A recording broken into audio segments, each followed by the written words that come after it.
Hey everyone, welcome back to the Farm Life and Freedom podcast. Today, as promised last week, we are going to be talking about getting your garden off to a great start. I also, as promised, I created an outline for myself. I've got it standing up right here so I can quite easily check it and make sure I'm staying on track. So I'm trying to limit the amount of squirrels I've got running around in here. I've got a variety of things that I'm going to be talking about. This has been one heck of a week. I normally cram about a week and a half's worth of work into every week, but this week, I think I've been trying to shove about 2 weeks worth of work into it. So I've been kind of working around the clock getting things going, but I'm sure that a lot of you guys out there are probably doing the same thing. Here on Tuck's Farmstead, we have been just so incredibly busy. This is the time of year, I'm sure that all of you guys are as well, just trying to get everything set up and ready to go for this upcoming gardening season.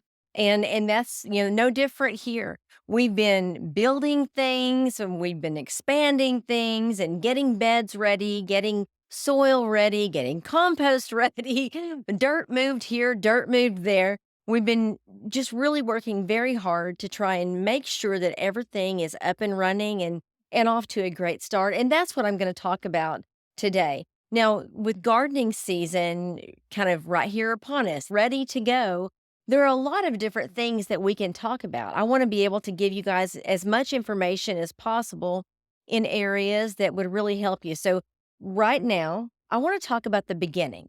How do you really get things started? Now, a lot of people, especially new to gardening and everything, the first step that comes to mind for people is, well, got to buy some seeds, right?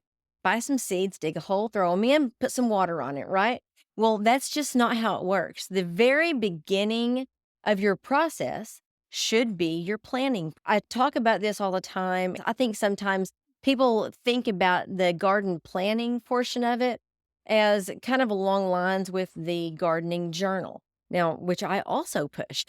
I think it's really important to step by step plan everything that you're doing and keep track of it. That's really key in not just knowing what you've done, throughout your current season, but also for being able to look back on it.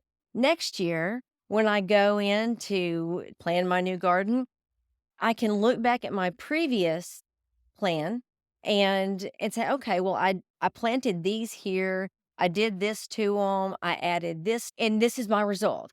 If you keep track of those kind of things, it really helps you going forward. Helps you understand what works in your place and what doesn't. So I'm going to start out with the planning. And I've got here, I wrote two books that specifically for one specifically for gardening, and the other one is on a variety of aspects of becoming self sufficient, leaning toward that lifestyle. The first one is it's the gardening planner. It's called Planning Your Best Garden. It's a planner, workbook, logbook, and journal. And I suggest these, even if it's not mine. I mean, it's available on Amazon should you want to check it out. But it's really important to have a gardening journal and planner. And that's what this does. For one, it kind of helps you along your journey. It asks questions, helps you kind of figure out, I guess, whittle down things that you need to know about yourself, about your place. And then there's all different kinds of logbooks and planners for your budgets, for your expenses, for your crop rotation, and then your monthly plans and whatnot. There's just a lot there that can help you throughout your season. But even if it's not mine, I suggest looking into a gardening planner to help you get started. What are a few of the keys that you need to be looking at? For one is you want to start off with your gardening zone. The USDA, they call it hardiness zones, and people call it gardening zones also. It talks about what is great for your area. Some plants have a variety of varieties, different green beans, different tomatoes. Some of them work better up north versus down south or what have you. It's talking about what plants are best for your zones. Plus, it also helps you to understand your first and last frost dates. Very important. Many a gardener has been whooped by those dates. And I try to work around those as much as I can. There are ways to expand your gardening season. I know down here in southern Oklahoma, we have a very long growing season. I'm very grateful for that. I'm lucky to live where I live. I really enjoy the long gardening season. But people who are up north and have a shorter gardening season, that's okay too, because as long as you know what you're working with, you can find ways to work around it. Expanding your season with high tunnels and greenhouses, hoop houses, that kind of thing, there are ways to do it, and we'll be talking more in depth about those different things in future episodes. But right now, I want to get started with just some basics. So we talk about the zones. Here where I'm at, I am in 7B, but I'm right on the cusp of being 8A. So I kind of look at both of those when I'm researching plants. And I always suggest researching. There's a lot of different plants out there that you might want to grow, but you want to research which cultivar is best for your area and best for your soil and that kind of thing. A few of the other things, so now that we've got the zones out of the way, a few of the other things that you want to look at when planning is you want to look at siting. Siting your garden beds where they need to be, where would be the best place for them. One of the things you want to look at when determining that would be sunlight. Now, people think, well, that's pretty obvious, it's got to be in the sun. But there's a few things that people sometimes overlook. For one, as we get closer to the winter months, the sun is at a lower angle. As we get, into the summer months, the sun is at a higher angle, which of course changes the angle of shadows and what have you. So if you have obstructions around your gardening area, that will come into play. Is that always bad? No. I know here on our place, we get a really bright western sun, and it is hot, hot, hot here. And especially during the summer months, we tend to stay pretty dry. So if we work our gardens to where we have a kind of maybe a little bit of late afternoon shade, that helps us a great deal. So sometimes you can work around those structures and make them, I guess, work to your advantage. But it is something that you want to look at when planning your garden, when siting it. Okay, so another thing that you want to think about in the planning process is water. Now, I know everyone thinks, well, Amy, there's water, with the water hose or whatever. But you want to think about, I mean, access to water. How far away is your water source? Are you going to pump water from city or do you have a well water? Are you going to be able to collect water and use that to water your plants? I'll tell you something that we're doing. We have a natural pool. We built it a few years ago. In fact, you can check that out on twooaksfarmtalk.com. I went through the whole process, all the different steps of that process. We love it. But something I love about it, even outside of the fact that it's just super cool and it's great in a hot summer, is now we have goldfish in our pool, in our regeneration area, but they go everywhere. But it's got a nice little ecosystem. There are no chemicals at all in our pool, no, chlorine and all that. And it makes a nice little ecosystem. Well, the water itself it's great for watering plants. So my plan, as far as watering, as much as possible, I have these water containers set around the property, those great big kind, set around the property near various planting areas, and I pump out the water out of the pool into those, and then that's what I use for watering my gardens in those areas. When those get low, I pump it again, and then because the pool is so huge that I can add water back to the pool, and I mean, in 24 hours, the sun has taken the chlorine out, and it's so vast that adding a little bit back to it isn't going to hurt the fish or the plants. So that's my plan. That's my water plan for my garden. You'll have to decide what yours is, but the key there is deciding, looking at it and saying, okay, well, what's going to be best for me? Do I have a greenhouse that I can put gutters on and collect the water from and water from that? Or am I going to have to pump in water? It's just one of those little things that people don't think about in the beginning, but making that plan makes your gardening easier. Okay, so we've talked about that. We've talked about you've got to have the zones and the sun and the water. You will also want to keep an eye on wind situations. We all get wind. Sometimes we get strong wind from time to time, but there are places out there, I know I've lived in some of them, that have just constant straight line winds. And I don't know what causes that exactly. When I was at Fort Sill, Oklahoma, I lived right outside of Lawton there, just right outside of Fort Sill, and I built a hoop house there. Well, it was a really big mistake because the wind never stops there. I don't know, it's like a wind tunnel. Something about the terrain features, I guess, I don't know, but it's just constant winds. And I built the hoop house and the winds just shredded it, destroyed it, busted it all up. So I decided that Lawton wasn't gonna be working for me. So, but we've moved on since then, and I know that we still have some issues here and there from wind, but we try to site things so that a lot of our delicate plants at least will be wind blocked, because there are some plants that, I mean, the wind can just break them right over, and it didn't pay us to try and grow them. Okay, so there's those. Now, we also the last thing that I want you to think about in your planning process, obviously, is what to plant, but also how much of it to plant. Now, there are charts out there. I don't want to get into math right now, but there are charts out there that you can look up that talk about this is how much you should plant for a year's supply for this many people in your family. So, this much per person. And you want to look at the different things that you eat. Now, when you're choosing your seeds, I always suggest people, oh, I could grow this, this, this, and this, but do you eat it?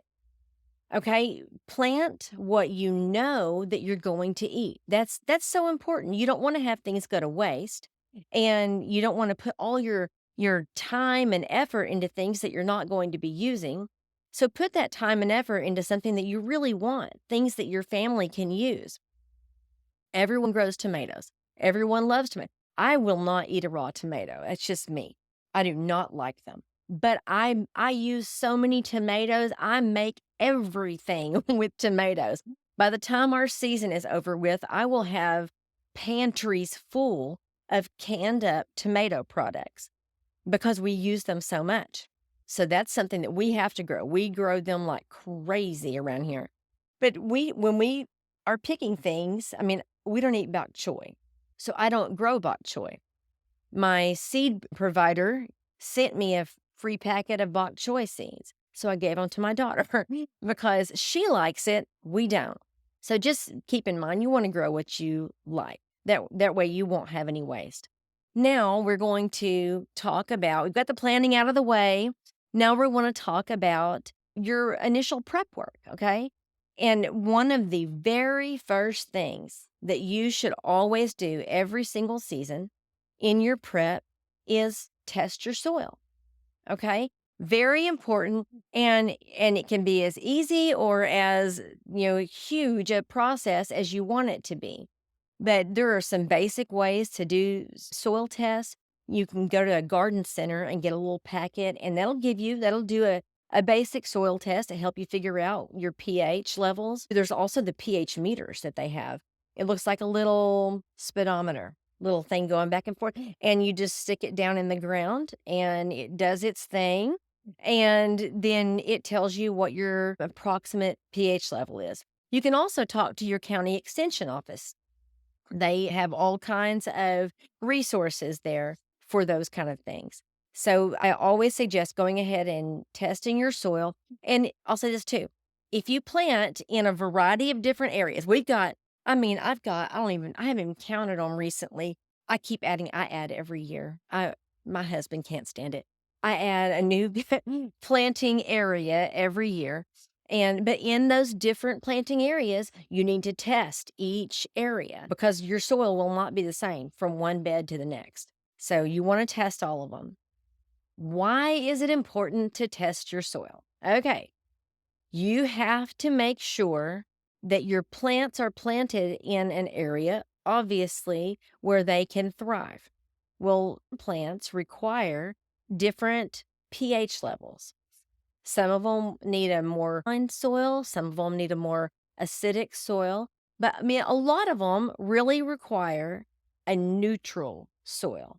So, somewhere in the 6.5 to 7 range is typically what you want to look for. Adjusting your pH, there are amendments that you can add to your soil, work into the soil to help adjust it one way or another. But it's kind of a long process too. It's not overnight. You don't just change your soil pH overnight unless you're using a chemical. And I don't use chemicals, so I don't know those chemicals exactly. I can tell you that, in fact, I made a note. See, I'm all prepared today. I've got my outline. I've got notes. Okay. Uh-oh. I got glasses too. So here we go. Okay. So now the on the pH thing, this was always very difficult for me to, I don't know if it was understand or remember or whatever. I told you that like the 7 range, 6.5 to 7, that's kind of neutral. That's where most plants grow well. However, there are some that need a more alkaline soil, and that's where it goes above that 7 range. And then the acidic soil is down below like that 6.5 range. Like, for instance, tomatoes, they like a little bit more acidic soil. So, that's where you would want to plant them. There are ways to raise and lower your pH level. To raise them, you can use lime, you can use wood ash, which is fantastic. If you have a fireplace or a fire pit, save that wood ash. There's so many uses for it on the homestead, but this is one of them. You can raise the pH level. Also, baking soda will work there. And then lowering the pH level, you can use manure. You can obviously compost any kind of organic matter. And I always suggest compost. I mean, every time I'm talking to somebody about gardening, I suggest compost. If you don't have a compost pile or a box or a bin or a bucket, you should start one. Even if you don't have a garden yet, start your compost. Because for one, the things that you're throwing away, you won't have to throw away. You can use them to create something awesome. Maybe you're not gardening yet. Maybe you're planning to do a garden next year. Start your compost now. It takes a little bit for it to break down and, decompose. And you can, of course, keep adding to it and adding to it. Before you know it, you'll have a nice compost area that you can take, from and add to your planting areas. I'm telling you, you can't go wrong with compost. And there's lots of different ways to do it.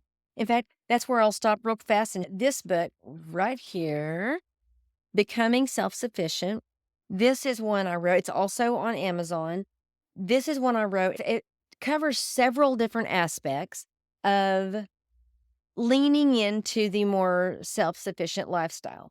Okay. This book here is really written for people who are just starting, just getting going, or maybe they're looking for that information, because this is kind of something that you want to look at, think about, research this, and in order to put yourself on that path, or even to determine if this is something that you want to do. But the reason I'm talking about it is because I have a big gardening section in here. Surprise, surprise, right? In my gardening section, I've got a huge thing on compost, different ways to do compost, different kinds of composting bins, methods. There's a lot of different things in here that give good information on this. And so I wanted to go ahead and mention that. In here, there's a lot of charts in here that can kind of help you out. But in the gardening section specifically, I mentioned earlier the USDA hardiness zones. There's one of those in here, but then, of course, the compost and all that. But okay, moving on. I know. Okay, so we're still talking about the prep. We talked about the testing and amending, putting compost in your soil. Now we're going to talk about it's a kind of a long discussed, I guess maybe you call it an issue. People are on one side or the other. Sometimes I guess they're kind of on the fence, but the question is to till or not to till. There are two lines of thought on this. Tilling, now I used to be a big tiller. I mean, we spent plenty of money on tillers themselves. And I would just go around tilling up all the ground because that's what my Mimi did. She always tilled the soil, made rows, and planted her stuff. She was able to do nice gardens.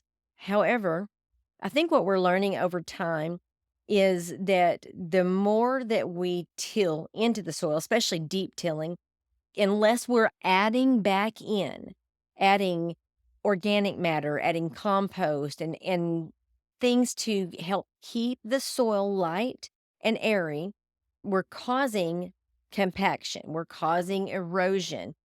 So we want to make sure that when we're working with the ground, with the soil, we don't want to do any damage to it because if we take care of it, it'll take care of us. Now, there's lots of different ways to do gardens without tilling. Now, I have a little lightweight electric tiller. Something basically, I just use it for scratching up the surface of a new planting area because we have we have weeds and grass out here that it's practically an army. I mean, they come with swords and everything. I'm telling you, these guys they are committed. So in order to get rid of them and plant something, I've really got to kind of scratch that surface and cut them up and then pull them out. And that's really the only tilling that I do anymore. I've changed my line of thought on that. But that's something that you just have to decide for you. If you're going to go with a no-till, that does not mean that you just have to plant with the weeds and there's ways around it. For instance, I'm just going to throw one out there because we'll be talking about these later. The lasagna garden is it's terrific. I started doing that 3 or so years ago. I just wanted to kind of test it. I love testing new gardening methods, and I wanted to kind of test it out, and I did, and I absolutely loved it. So much less effort goes into putting this garden together. You literally throw down some liner of some sort. I usually use newspaper or cardboard, and then you just start layering on top of it with straw and manure and compost and just all those kinds of things until you get multiple inches deep and you have a layer of compost on the top that you plant into.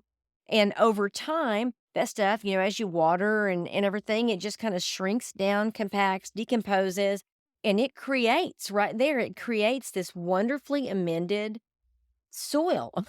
And then eventually, because the bugs come up from the bottom and they munch it and they kind of mix it together, but then it mixes into that clay nonsense that I have underneath it. And it helps me to amend the clay that I've got out here. So it's honestly, I believe it works really well for me. And I really like that method. But that is something that you can do if you choose not to do the tilling. Now, the other thing I wanted to mention in this with the prepping is weed blockers. Depending on where you are, some of you might be super lucky and you don't have a lot of weeds and grasses to deal with. I am not lucky in that area. We have got monsters out here as far as weeds and grass, and they will infiltrate everything. They are just all over the place. So I really have to work hard to try and keep them at bay. I do not have the time or energy to go through weeding nonstop in all of these beds. So I have to do as much suppression as I can. And then every time I pass a bed, I just kind of reach down, take a few out, and just continue on my day. That makes things a little bit easier for me, but that's just my coping mechanism. But there are a few things that you can do for weed suppression. Obviously, there's the roll of landscape fabrics that there's various different kinds and weights. You want to make sure that you get something that water can get through, but that's something that you can use. Also, I like to suggest cardboard and stacks of newspaper. We go to our local newspaper and we buy the old bundles of paper, the ones that no one bought, and we just layer them up several pages thick and put them everywhere that we're gonna plant, and that makes really great weed suppression. So, that's something that we do, that's one of the things that you guys can do, but that's something that you can do in your prepping. So, you wanna prep to make things easier for you when you plant. So now we're going to move on and talk about types of gardens because when you're getting your planning done, you're going through all of the initial steps to get your garden off to a great start. You want to determine what kind of garden you want to have. Now, when I talk about kinds of gardens, we're talking about the beds themselves, just the kind of garden you want to establish. There's the traditional gardens, which is in the ground, in rows, and there's nothing wrong with that. But that is like a traditional method. Since then, people have tried so many different kinds of gardening methods, and some really work in some areas, some not so much. So you want to look at your soil and your sunlight and all of that, and just to kind of determine what's going to be best for your area. Raised beds are terrific for me. We have clay here. When we first bought this place, I mean, it was barren pasture land, and we've really had to work this place very hard to make it into what it is. And we've done almost every bit of that with raised beds because there was no way we were going to be able to get anything in that clay soil. But over the time of doing all the various raised beds, like I mentioned earlier, I've been able to use that and kind of amend my soil in areas. This year, I have an actual bed that's not raised. I'm starting I like to test new gardens, and I'm doing a back to Eden garden in an area where I have had compost for quite some time now. And I believe that I've got a section there now that has been sitting and composting for long enough that the ground itself can be used as per normal. So not like the rest of my clay area, but I believe that I will be able to do in-ground gardening there. We'll talk more about the back to Eden garden and that kind of thing a little bit later on. So I mentioned the raised beds. There's also, this is kind of along the line of raised bed, but it's a little bit different. It's the strawbale gardening. If you guys have not heard of that, look it up. It is super, super cool. The year that we bought this place, we bought it a week before we got married. And so when we got back from our honeymoon, it was too late in the season. I didn't know anything about the property really. So I didn't have a good plan for a garden, but I knew I needed one. So my best bet, because we knew it was clay, was to go and get an entire trailer load of straw bales, not hay, straw bales, and bring them home, get them ready, and plant there, and that's what I did that first year. Luckily, it worked out really well for me. That was my very first year to attempt that. Worked out great for me. We were able to get a decent harvest off of it. Since then, I haven't gone back to it because I've got so many other gardens going right now. But it was neat. It was a really fun, interesting experience, and I've got that on Two Oaks Farm Talk as well if you'd like to look at it. So now that gives you a few of those kinds of different types of gardens, but I also wanted to mention one other kind of garden that definitely it's such a natural thing that it's I think something that you should definitely at least look into, consider if it's something that would be good for your place, and that we're talking about permaculture or what's called a food forest. Now, some people say that those two things are different, close but different. I personally look at them as being in the same category. The idea of a permaculture is working with what nature has given us, letting it work all together, okay? And nature does. I mean, God has given us just this wonderful system that really takes care of itself. It's a symbiotic relationship. And the way permaculture really truly works is things grow together that help each other. Now, that is talking a lot more about companion planting, which we will be talking about, but even deeper than that. I'm going to give you an idea. Look at a food forest. Okay. So you have big trees. That's your high canopy. You have your big trees. Like in my area, it's oaks and pecans, big trees. Well, then there's the kind of the mid-range tree, and that's we have fruit trees. The dwarfs or even the standards are smaller than the big trees. So you have the fruit trees. That's a mid-level. Then you also have bushes, shrubs, that kind of thing, that size. And like blueberries and blackberries, we've got. And so that's something that's kind of on that level. So you've got the big stuff and then the kind of the middle stuff and then you've got the lower stuff. But then on the ground, you have things like, greens and whatnot, or onions in the ground, that kind of thing. All of these things form a system. The leaves off the trees fall in the fall, and they create a layer of mulch, which is something that your garden needs to retain water.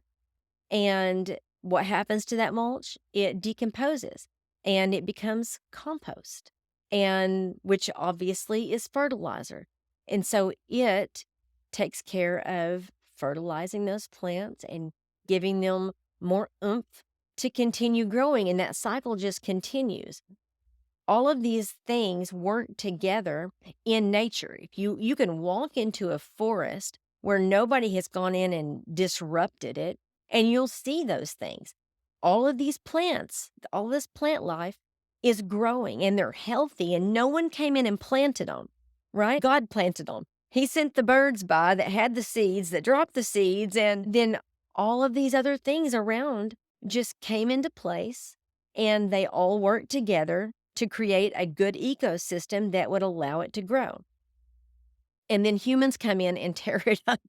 But that's what we want to fix. We want to, in our own yard or pastures or what have you, in our own areas, we want to try and recreate that system, that whole food forest, permaculture, everything working kind of in harmony together, helping each other. And that's kind of the idea behind that.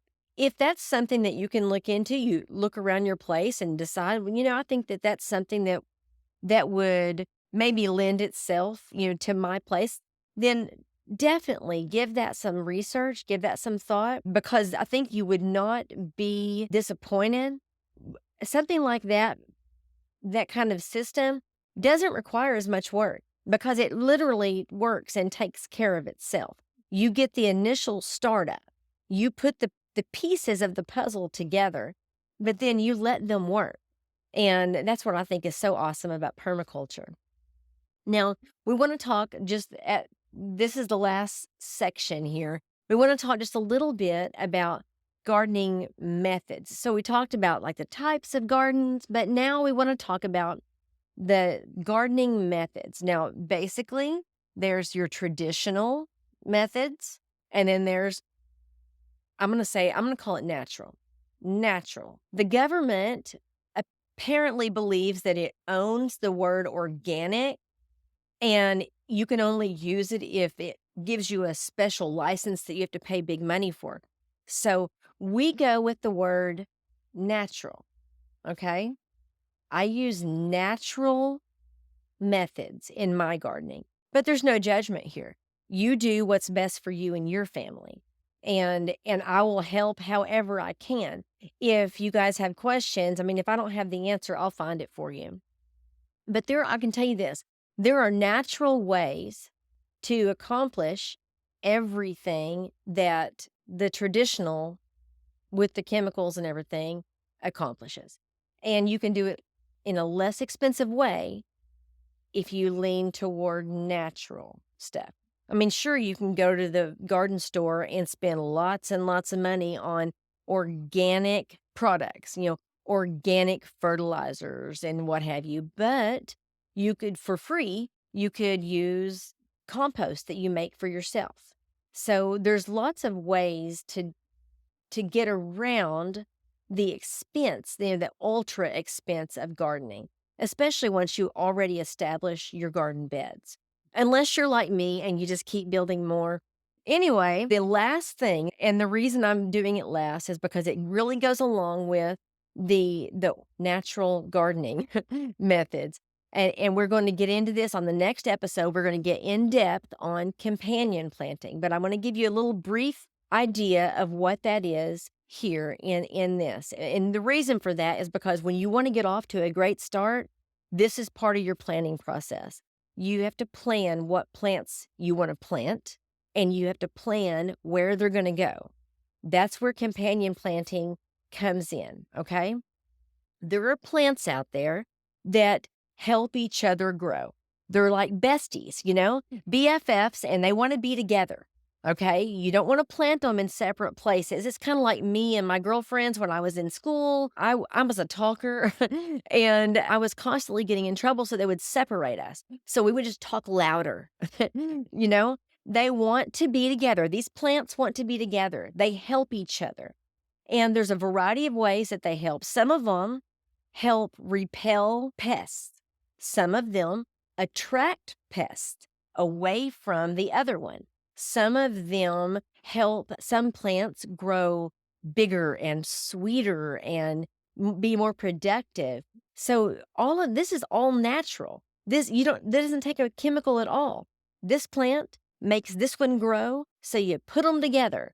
There's those kind of things. We're going to go into a lot of detail on that on the next episode because it's such a terrific thing to use when you're planting your garden.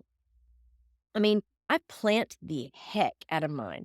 You will not find rows, that are, 2 foot apart and all that. You will not find that at my place.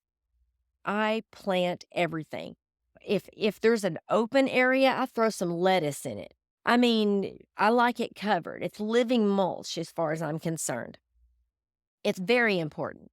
And we'll talk about that as well. And that's part of the companion planting because it talks about not just what plants grow together, but what they do for each other and also what they do in the environment. Because you want I am so happy that we were able to talk about getting off to a great start in your garden. And I know that this beginning portion for some people, it holds no, fire. There's nothing that they enjoy about this portion. They want to skip to the seeds. But this is one of my favorite parts of it. I'm planning everything, making sure that everything is just right. My soil is good and my compost is great and my plants are going to be happy together. This is exactly why I love getting started in the early spring. I really hope that the information here today has been beneficial to you, been able to maybe give you something to think about and to help you plan so that you can get off to a great start. Thank you all for joining, and be sure and get back here next time for our deep dive on companion planting. Come back and see us at Farm Life and Freedom to help us cultivate a free life.